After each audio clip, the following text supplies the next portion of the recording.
बिस्मिल्लाहिर्रहमानिर्रहीम। अस्सलाम वालेकुम डियर स्टूडेंट। आज हम डिस्कस करेंगे रिकवरी मसल फाइबर रिलैक्सेशन।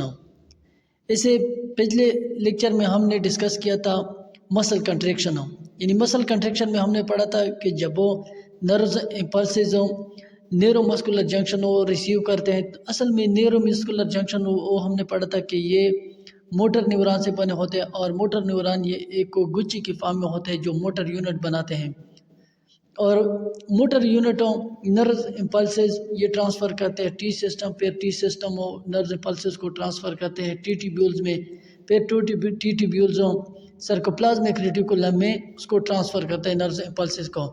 चूँकि सर्कोप्लाज्मिक रेटिकुलम ये स्मूथ एंडोप्लाज्मिक रेटिकुलम की तरह होता है, यानी इसके साथ राइबोसोम अटैच नहीं होता, तो उस दौरान ये कैल्शियम आयन्स रिलीज़ करते हैं, जिसकी वजह से कैल्शियम आयन और ट्रोपोनिन के साथ अटैच होता है। क्योंकि 10 फिलामेंट में एक्टिन के साथ ट्रोपोनिन और ट्रोपोमाइसिन अटैच होता है।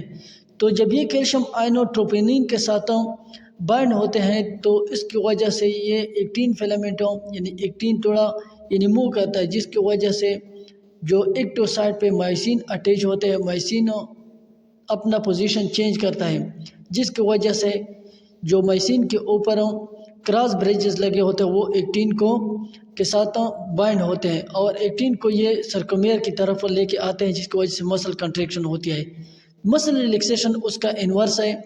तो the relaxation of muscle fibre occur in the following steps. पहला स्टेप उसमें क्या है, जब मसल कंट्रैक्शन के बाद मसल फाइबर नर्व इम्पल्स जो होता है वो मसल फाइबर स्टॉक की तरफ चले जाते हैं, तो फिर सर्कोप्लाज्मिक रेटिकुलम कैल्शियम आयन को रीअक्युमुलेट करते हैं within millisecond active transport के थ्रू, यानी by the expenditure of energy. तो उस दौरान जो क्रॉस ब्रिजेस लगे होते हैं एक्टिन और माइसिन के बीच में वो ब्रेकअप होते हैं और इस क्रॉस ब्रिजेस की वजह से एक्टिन फिलामेंटों अपने पोजीशन पे आ जाता है, यानी मिनिमम ओवरलैप की तरफ। व्हेन द 10 फिलामेंटों रिगेन पोजीशन, जब 10 फिलामेंट अपनी पोजीशन की यानी अपना पोजीशन रिगेन करता है यानी अपनी पोजीशन की तरफ आ जाता है एक्टिन, तो सर्कोमेयर जो दोबारा क्या होते हैं वो भी अपने पोजीशन पे यानी मैक्सिमम लेंथ की तरफ चल जाते हैं और मसल्स